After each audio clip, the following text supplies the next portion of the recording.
Hello everyone, welcome to the diplomatic briefing on September 4th. US Secretary of State Blinken issued a statement saying that the US will impose visa restrictions on citizens of Central American countries and their relatives who cooperate with the Chinese Communist Party and undermine the rule of law in Central America as a countermeasure against China's corrupt influence in the region. The Chinese Ministry of Foreign Affairs criticized these accusations as malicious and completely unfounded. Foreign Ministry spokesperson Lin Jian pointed out that the US is interfering with the normal exchanges and interactions between Central American countries and China.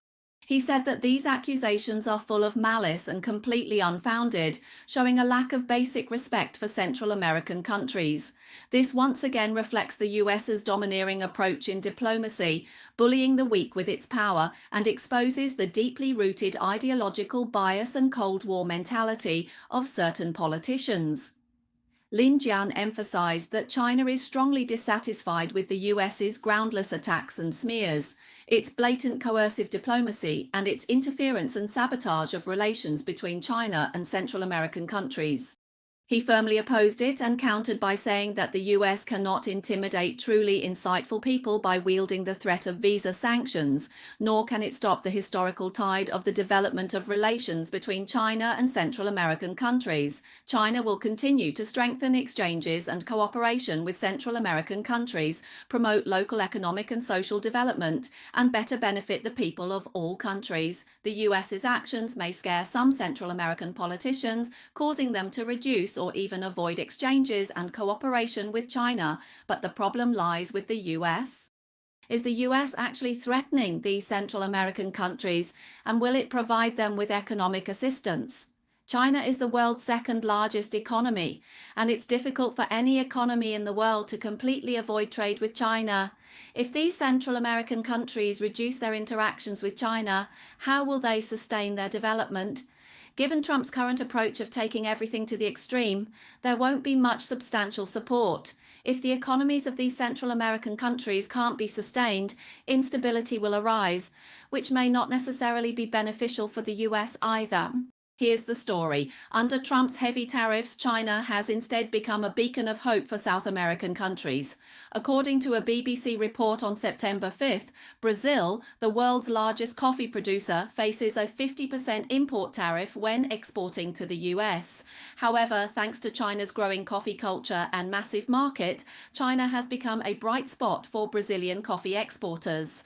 The report suggests that Trump's tariffs are actually driving food and beverage exporters toward China. Turning to China, agricultural product distributors told the BBC that they have seen a surge of interest from exporters around the world in trading with China. Since US President Trump announced a 50% tariff on Brazilian products, the US market has become less attractive to Brazilian exporters. Brazilian coffee trader Hugo Portes said, "If the purpose of these tariffs is to weaken Brazil, in reality they're actually pushing sellers toward China." As importers begin to feel the impact of the tariffs, Brazilian exporters are now looking for new buyers for the roughly 8 million bags of coffee beans they sell to US roasters each year. Brazil supplies about 1/3 of the coffee consumed in the US and is one of the world's largest coffee producers and exporters. The US, in turn, is Brazil's biggest customer and the world's largest coffee consumer. According to statistics, nearly 200 million Americans drink coffee every day, and in 2024, the US imported coffee from Brazil. A total of 8.1 million bags, each weighing 60 kilograms, were shipped. So what about July? With tariffs about to take effect, more than 180 Brazilian coffee companies have already registered to export to China. Portes said this situation is unprecedented and could pave the way for more companies to enter the Asian market. Last year, Brazilian coffee producers even signed a multi-billion-dollar deal with China's Luckin Coffee. Brazilian coffee exporters have also said that if demand in the US drops, his farm will send more coffee beans to China and other markets. For example, he mentioned that many American buyers have already requested to suspend orders in order to assess the impact of tariffs on Brazilian products and to ensure business with Chinese buyers. In recent years, business with China has grown significantly, and sales in the Japanese and European markets have also been very strong. Coffee industry consultant Veta said that for American coffee roasters, the price of a 5-pound bag of Brazilian beans. In the coming months, prices may rise by about 25%. He estimates that even if coffee shops absorb part of the cost themselves, consumers may still have to pay 5 to 7% more for each cup of coffee. He pointed out that while the increase may not seem significant at first glance, over time, this amount should not be underestimated.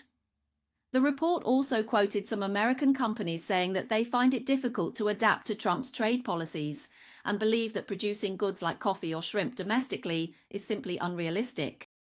Retail giant Walmart has previously warned that tariffs mean the company may soon have no choice but to raise the prices of some products.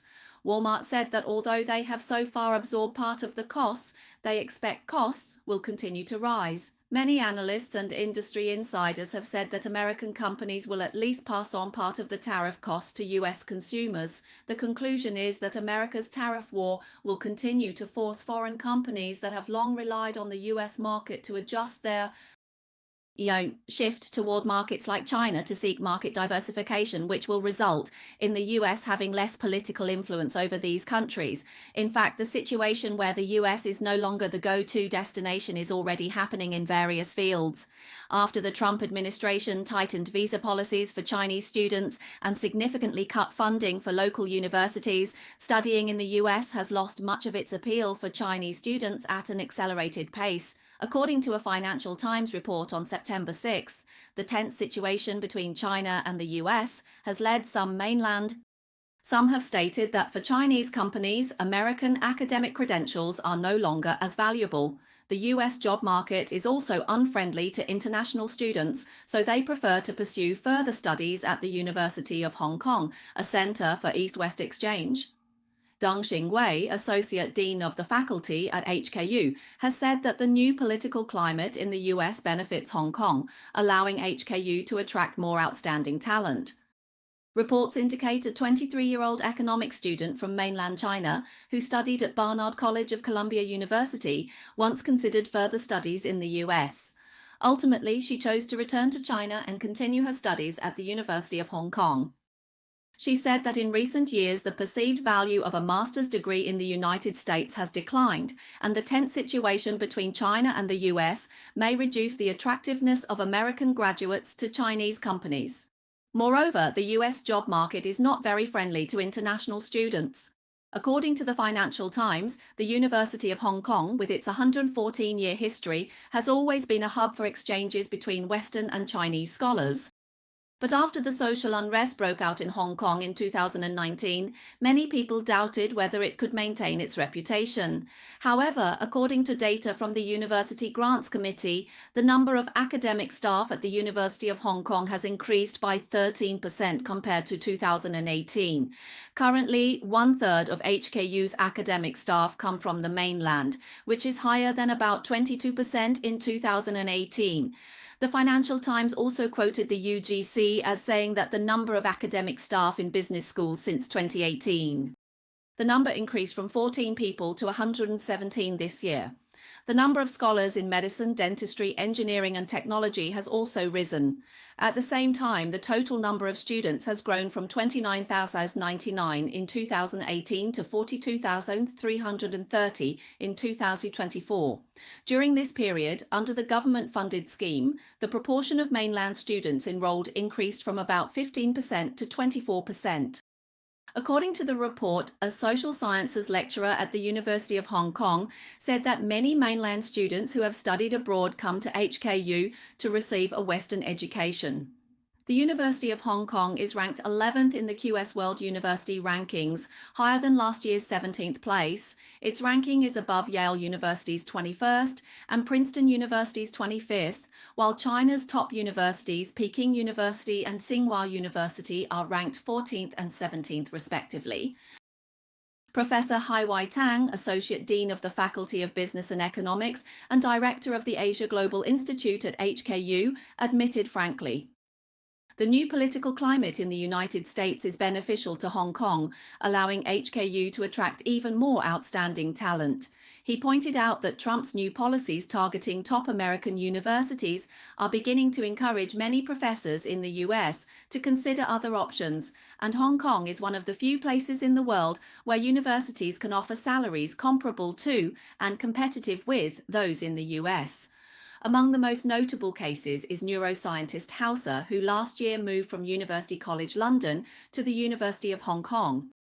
He took up the position of Dean of the Faculty of Biomedical Sciences, and there's also Professor Thompson, a political scientist from Monash University in Australia, who joined HKU as the head of the Department of Politics and Public Administration. Professor Thompson said that the University of Hong Kong remains attractive because it not only has history and tradition, but also possesses the ambition and drive to excel that is usually only seen in newer universities.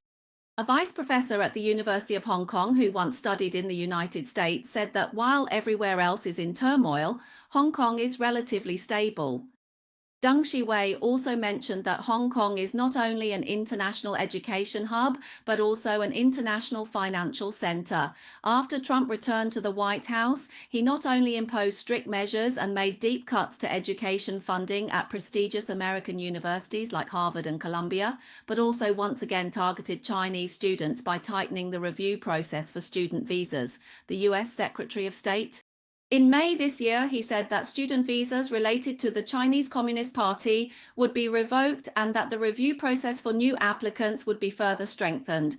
To put it simply, for many university scholars or researchers, when choosing where to settle aside from salary, benefits, and the working and living environment, political stability is also an important consideration.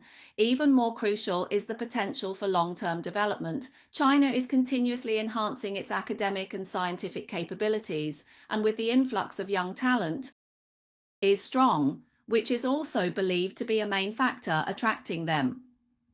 Therefore, for young students, the region where they receive their university education has a profound impact on the formation of their values, interpersonal relationships, and even their global perspective. One of the foundations of Western soft power is that many elites from developing countries have studied at prestigious Western universities. Trump's current radical approach is indeed undermining America's soft power.